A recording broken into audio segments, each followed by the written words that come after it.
आज के लिए ईशावास्य उपनिषद का ये सूत्र है। ऋषि लिखते हैं, अंधम तमः प्रविशन्ति ये विद्यामुपासते ततो भूय इव ते तमो या विद्यायाम रता। अर्थात जो अविद्या की उपासना करते हैं वे घोर अंधकार में प्रवेश करते हैं, और जो विद्या में ही रत हैं वे मानो उससे भी अधिक अंधकार में प्रवेश करते हैं।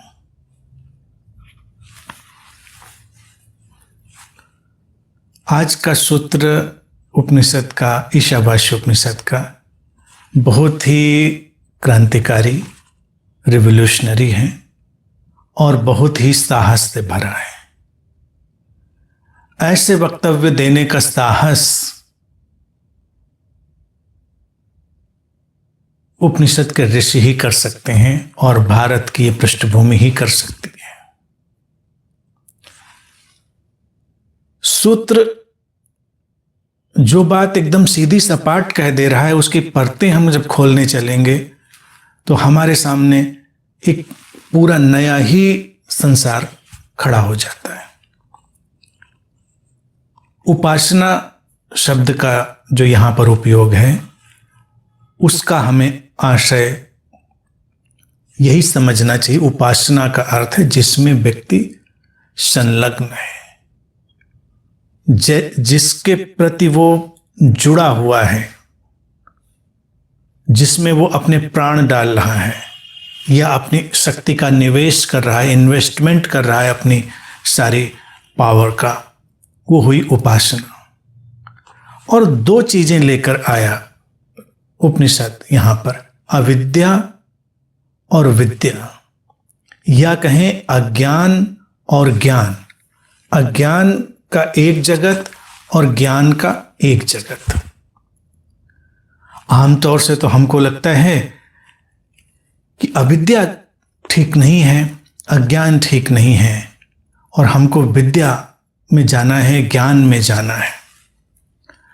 अब यहां पर ऋषि कह देते हैं कि जो अविद्या की उपासना करते हैं वो तो घोर अंधकार में प्रवेश करते हैं, और जो विद्या में ही रत हैं, में ही शब्द का उपयोग कर दिया कि जो उसमें ही रत हैं वो मानो उससे भी अधिक अंधकार में चले जाते हैं। जो ज्ञानी हैं वो उससे भी बड़े अंधकार में चले जाते हैं। बात बड़ी उलझन वाली हो जाती है।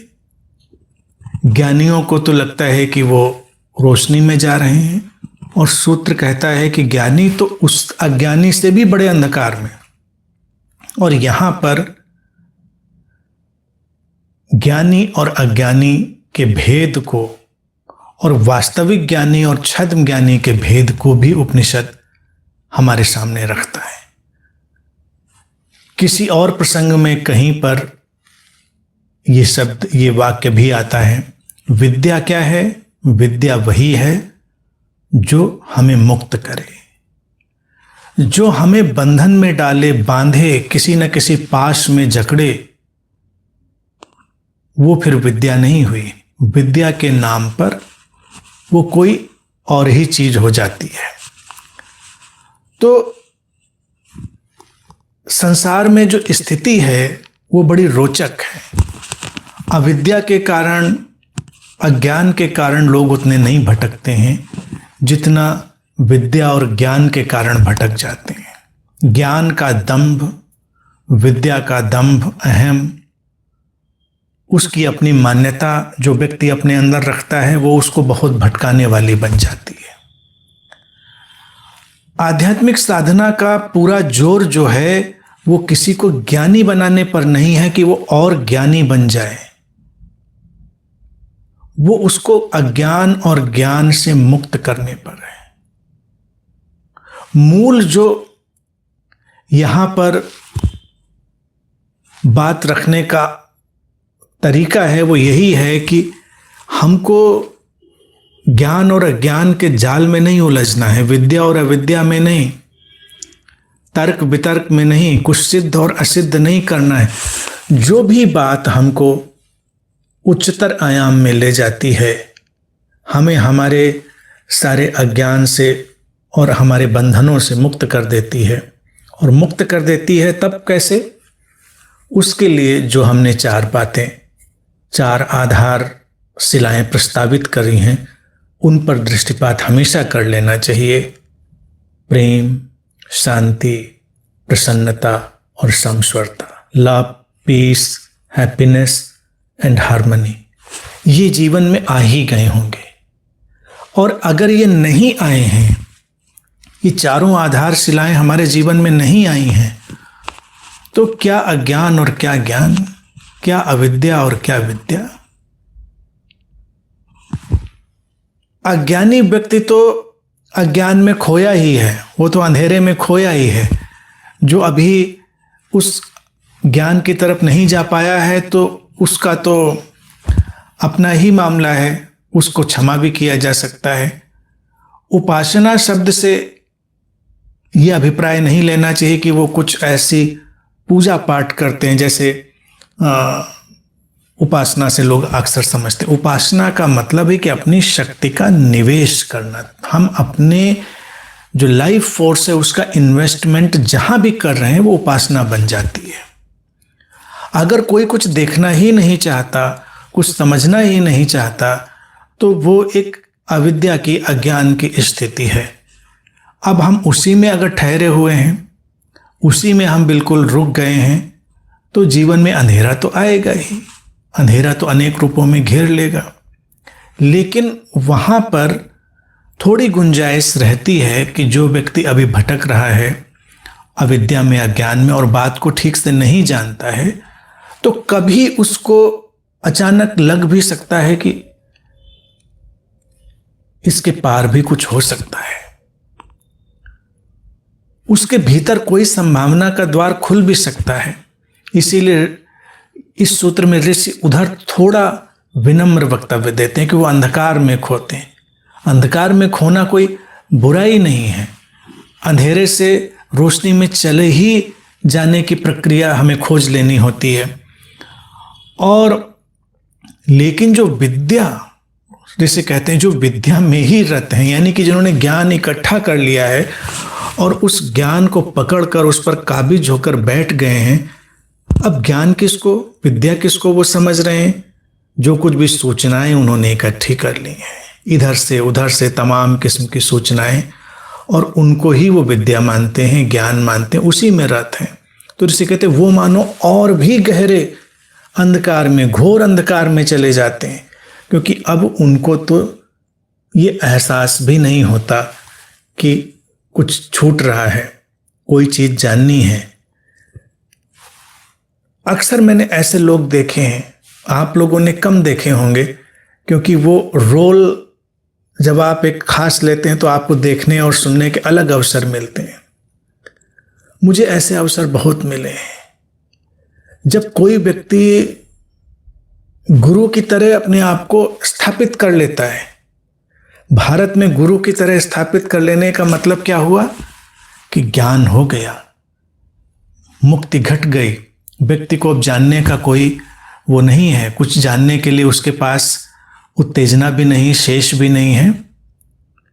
अब वो लोग इतनी बेचैनी और इतनी विचित्र स्थिति में होते हैं कि जाने तो कहाँ जाने, जाएं तो कहाँ जाएं, पूछें तो कहाँ पूछें, खोजें तो कहाँ खोजें।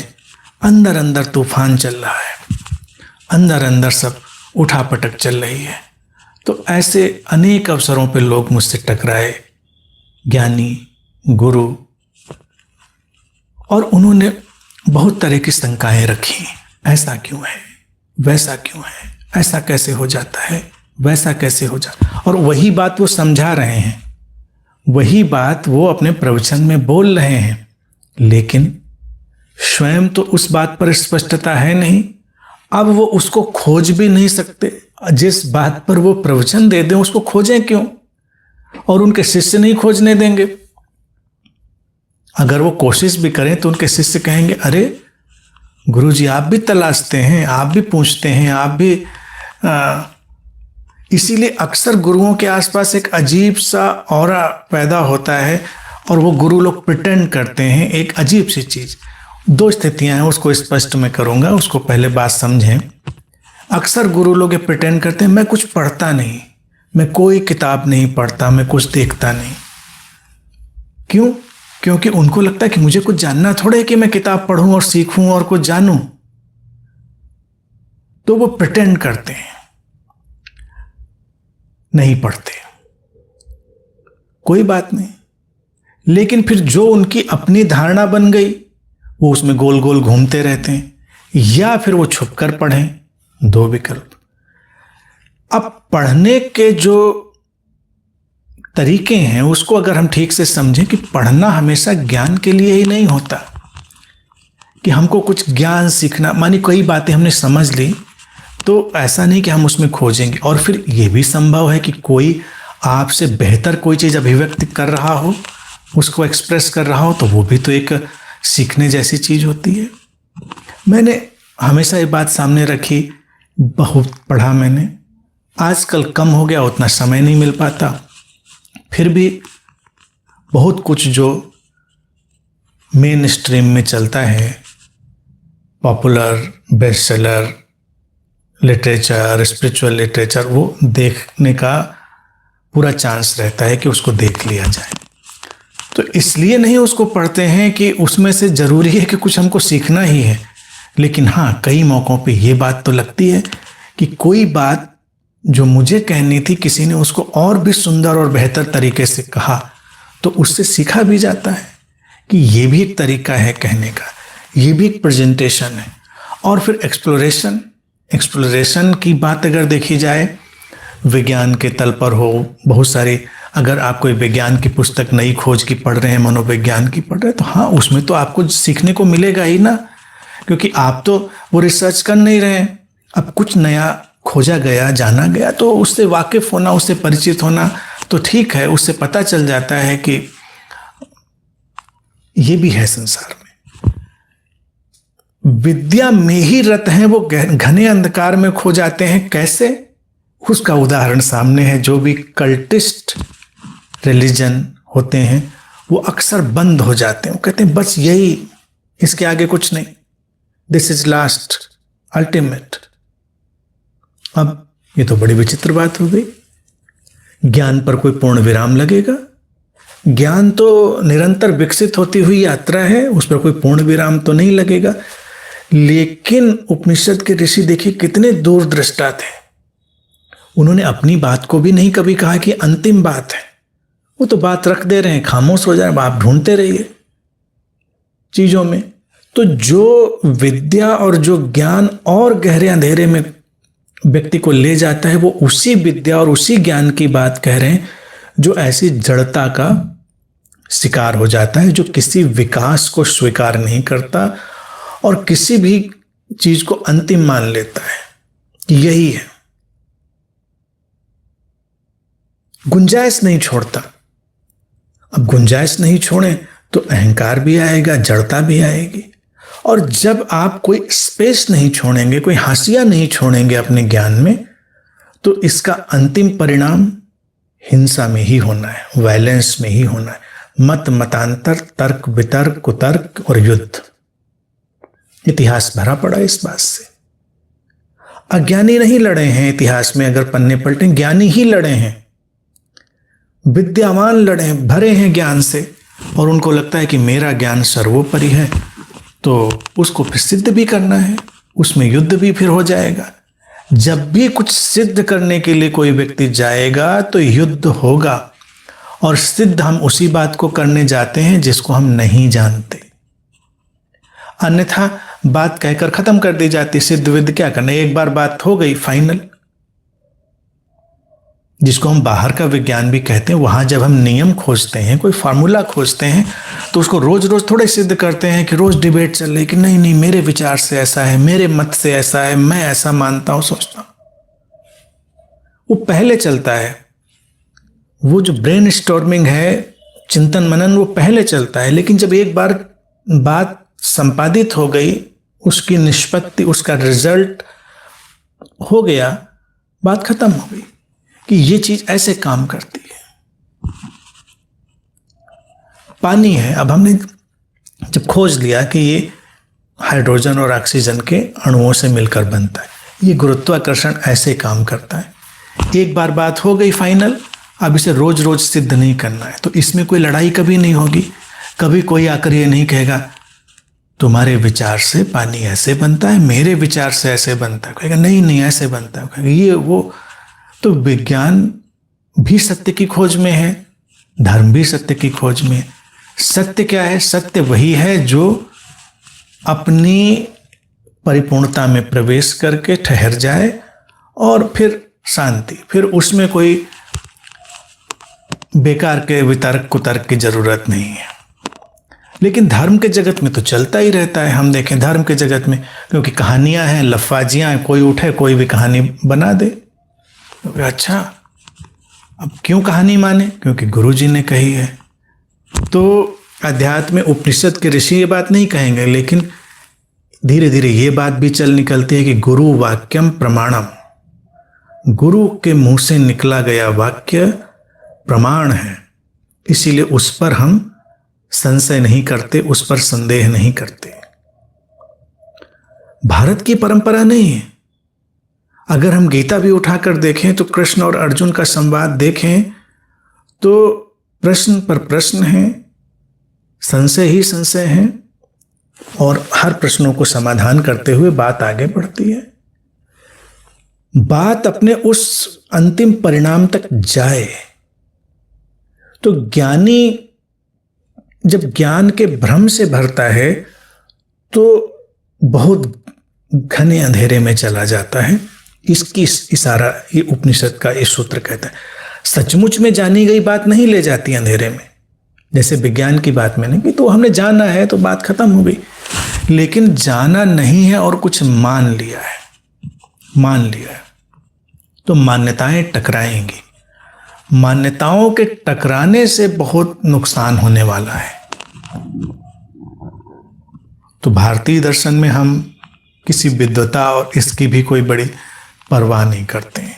हमने ऐसे ऋषियों बुद्धों को बहुत सम्मान दिया जो बोले ही नहीं, मौन रह गए, या हमने ऐसे ऋषियों बुद्धों गुरुओं को भी सिर आंखों पे बिठाया है जिन्होंने टूटी फूटी भाषा में बात करी।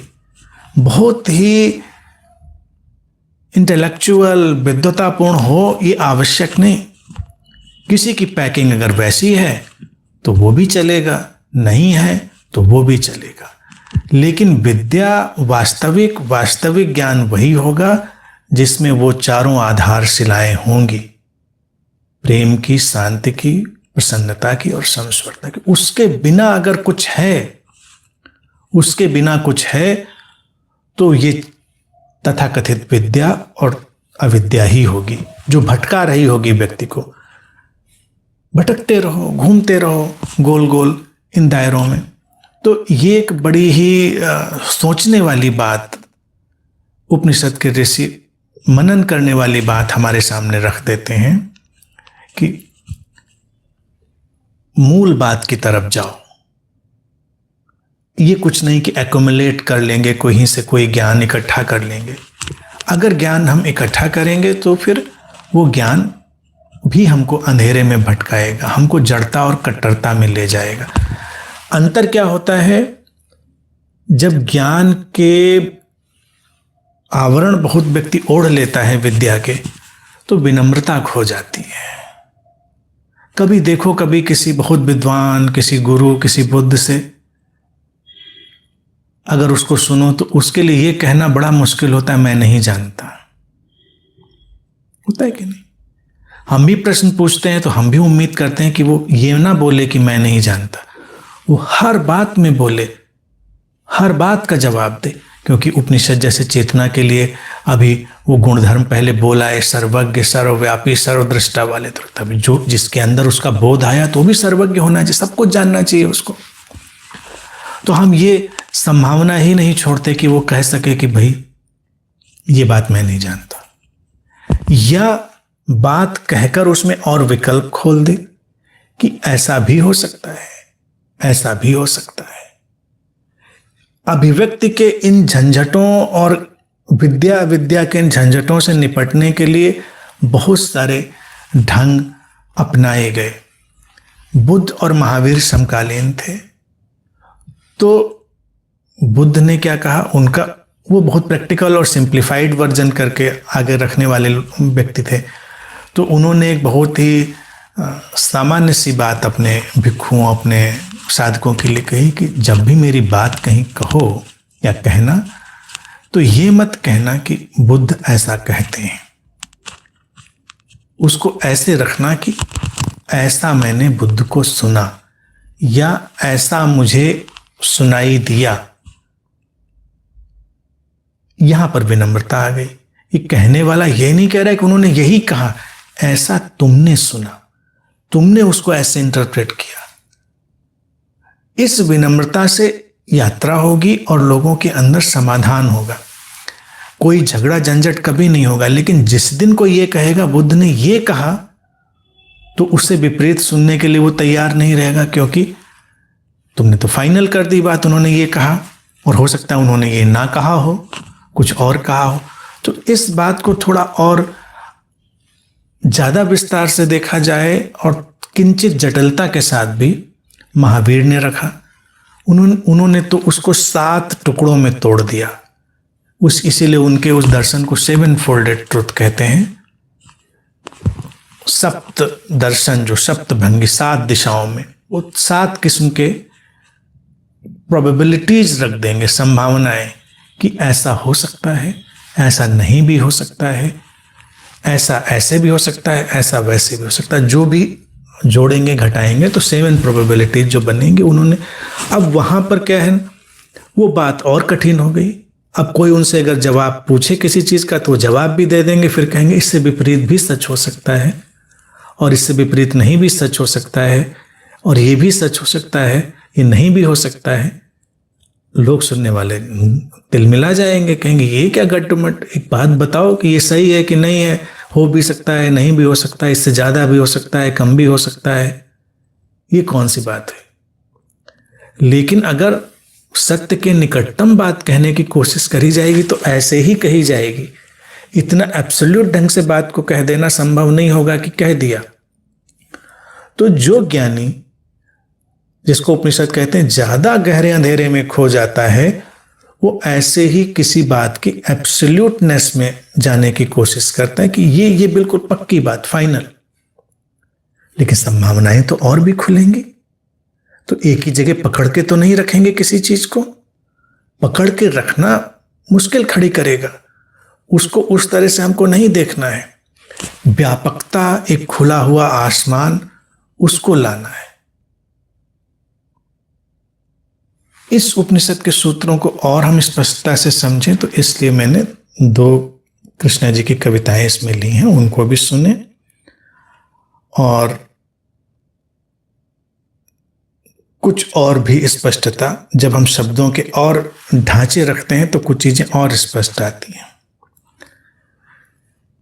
एक ये पहली, न मैं अज्ञानी, न मैं अज्ञानी, न मैं ज्ञानी, प्रेम पंथ पे एक ही रस में सब डूब गए, क्या योगी क्या ध्यानी। पानी पे लिखी सबकी है कहानी, छोटी बड़ी ऐसी या वैसी, सब बातें हैं बस आनी जानी। क्या नई क्या पुरानी, बातों के पीछे मर्म एक है, बातों के पीछे मर्म एक है, शेष सभी नादानी। ज्ञानी वही है जिसे अज्ञान का मलाल नहीं, शब्दों का जाल नहीं, कोई टेढ़ी चाल नहीं, बचने के लिए कोई ढाल नहीं, तुलना की ताल नहीं, जवाबों का बोझ नहीं, और कोई सवाल नहीं। तो उपनिषद के ऋषि जिस ज्ञानी अज्ञानी, विद्या अविद्या की बात कह रहे हैं, उसको इस पोएटिक एक्सप्रेशन में हम देखें तो और बात क्लियर होती है कि व्यक्ति ज्ञानी और अज्ञानी ना बने, प्रेम के रस में डूबना और प्रेम में जाएंगे तो एक आधारशिला पकड़ेंगे तो बाकी भी तीनों चली आएंगी, शांति, प्रसन्नता और समस्वरता। कहीं से भी कदम रखें वो एक दूसरे में घुल जाते हैं। जब हम उधर जाते हैं तो क्या योगी ध्यानी, न एक ये पंथ बचता न वो पंथ बचता, कोई चीज नहीं, कोई मार्ग नहीं बचता। और किसी भी चीज को स्थायी बनाने की, किसी भी दर्शन ज्ञान को, वो आकांक्षा फिर खोती है। पानी पे लिखी सबकी है कहानी, पानी पे लिखी मिट जाएगी। कोई ऐसी उसको बनाने की कोशिश मत करिए। कितने कितने पैगंबर, कितने सब आए गए, हमको एक दिख रहा है, हम उस पर लड़े मरे जा रहे हैं। बातें छोटी हों, बड़ी हों, इस तरह की हों, उस तरह की हों, बातों का कुछ नहीं है। बातें तो आती हैं और चली जाती हैं, बातें ठहरती नहीं हैं। बातों में हम उलझ भी नहीं रहे, वो ज्ञान अज्ञान का विषय भी नहीं है। पुरानी बातें, जैसे उपनिषद के ऋषि पुरानी भाषा का उपयोग करके बात करें, नई बातें हम नई भाषा का उपयोग करके कह रहे हैं। बातों में कोई भेद नहीं है। उनका जो मर्म, उनका जो उनके भीतर बोध का जो प्रकाश है वो एक ही है, वो अलग अलग हो भी नहीं सकता। शेष सभी नादानी। लेकिन अगर हम अलग अलग अर्थ निकालेंगे नई पुरानी बातों के तो वो सब नादानी, वो एक अज्ञानता का एक अलग पूरा ड्रामा शुरू हो जाएगा। अब ये जो शब्द हैं इनको सुनिए, कितने खूबसूरत है। ज्ञानी कौन है? ज्ञानी वही है जिसे अज्ञान का मलाल नहीं, अज्ञान की कोई उसे परेशानी नहीं है, कोई अपराध बोध नहीं, कोई गिल्ट नहीं है। हर ज्ञानी जो आज ज्ञान में ठहरा वो कभी अज्ञान से गुजरा था, तो वो अज्ञान को भी एक उपहार की तरह स्वीकारता है, वो अज्ञान का भी स्वागत करता है, उसका मलाल नहीं लेता। और फिर कौन जाने ज्ञान के आलोक के बीच कहीं कहीं अज्ञान के कुछ पैचेज हों तो उनका भी मलाल नहीं रखना है। जब हम किसी को ज्ञानी कहते हैं, किसी को बुद्ध कहते हैं, तो हम ये क्यों मान लेते हैं कि वो अब कुछ सीखेगा ही नहीं? वो निरंतर सीखेगा।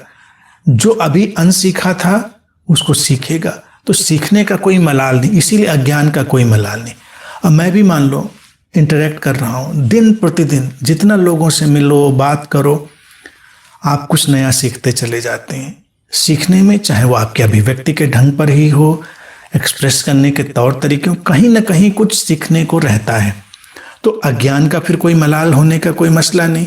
और अतीत में अज्ञान था तो उसका भी मलाल क्यों रखें? लेकिन हम क्या होता है, देखिए हमने एक ऐसी कहानी बुनी है, कोई व्यक्ति बुद्ध हो तो हम उसको कहते हैं कि पैदा होते ही पता नहीं कुछ चमत्कार कर रहा था। कितनी कहानियां हैं, पढ़ो। पैदा होते ही बस उपनिषद के सूत्र वो बोलने लगा फर्राटे से, कोई गीता बोल डाला, तो कोई पूरे चारों वेद गा दिया अपने अपने हिसाब से, तो कोई कुरान पुराण और वगैरह वगैरह भी गाया होगा। बुद्ध को देखो तो बुद्ध जो व्यक्ति हमेशा चमत्कार रहित बात करने वाला व्यक्ति रहा होगा, बुद्ध से ज्यादा कल्टलेस और मिरेकल लेस कोई व्यक्ति नहीं रहा। उन्हीं पर कहानी हम बना देंगे। पैदा हुए, पैदा होते ही 4 कदम चल गए और फिर 4 आर्य सत्यों की घोषणा कर दी। क्योंकि हम ये मानने के लिए तैयार ही नहीं हो सकते कि सामान्य जीवन भी रहा होगा, सामान्य ढंग से पैदा हुए होंगे, सामान्य ढंग से रोए होंगे, सामान्य ढंग से टकराए होंगे, सामान्य पीड़ाएं आई होंगी, सामान्य विषाद अवसाद पकड़े होंगे। ये कहानियां बनाकर हम किसी को ज्ञान में जाने नहीं देते। इसी का यही जो गहरा अंधेरा बुना जाता है जिसकी उपनिषद चर्चा करें वो यही है। और ज्ञानी क्या है, उसे अज्ञान का मलाल नहीं। हर ज्ञानी का अतीत अज्ञान से भरा है, हर दिन के पीछे रात खड़ी है। ऐसी कौन सी सुबह है जिसके पीछे रात ना खड़ी हो? अगर कोई ये कहे कि नहीं नहीं इस सुबह के पीछे कोई रात नहीं, तो इससे ज्यादा स्टूपिड कोई बात नहीं हो सकती। शब्दों का जाल नहीं, कोई टेढ़ी चाल नहीं। शब्दों के जाल बुनकर ज्ञान को पेश करना, उसका कोई मतलब नहीं। ज्ञान निशब्द में भी उतना ही है, शब्द में भी उतना है।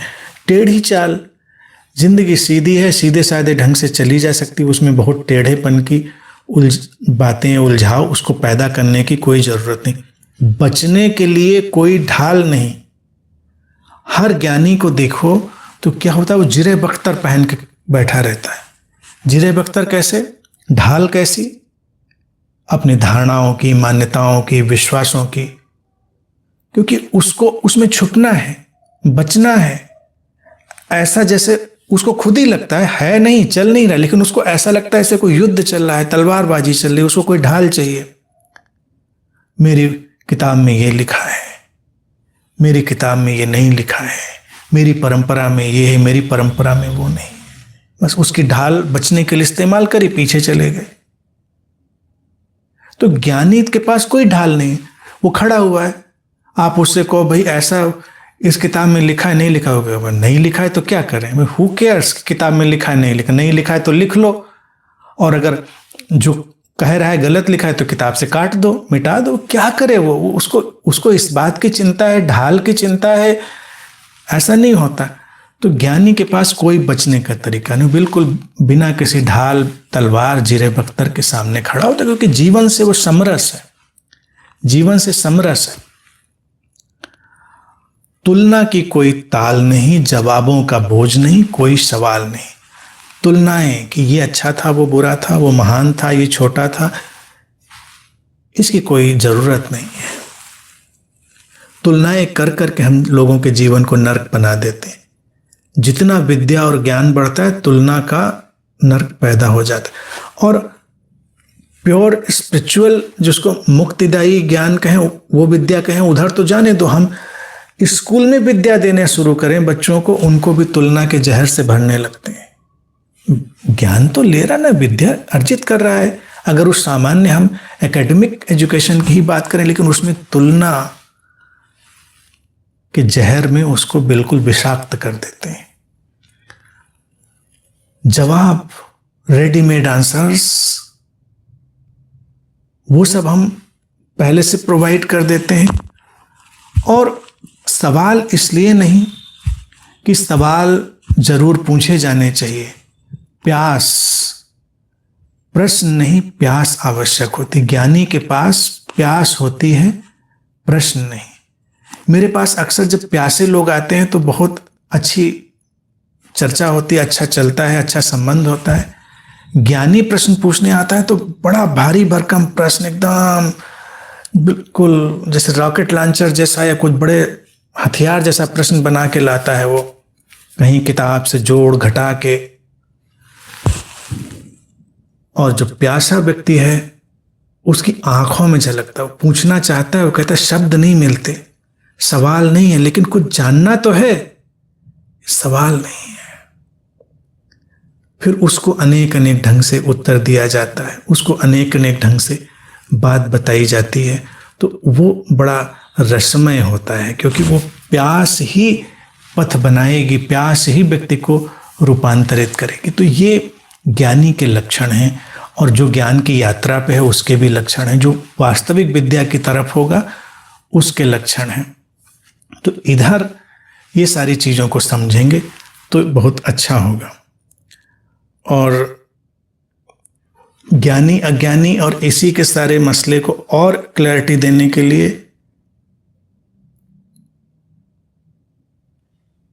कृष्ण जी की एक और कविता लेते हैं। ये एक व्यंग है, सेटायर है। पहले वाली बड़ी डीप थी, उपनिषद टाइप की कविता थी। ये उससे अलग सेटायर, व्यंग। इसको सुने और एंजॉय करें। इसको एक्सप्लेन नहीं करेंगे, अपने आप में एक्सप्लेन्ड है, बस इसको सुन लें, फिर उसके बाद आपके प्रश्नों में आएंगे।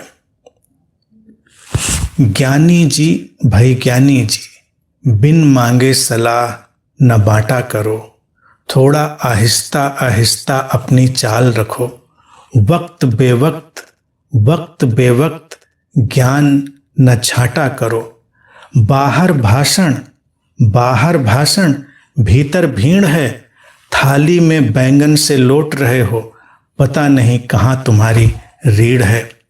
बाहर नक्शा बाँच रहे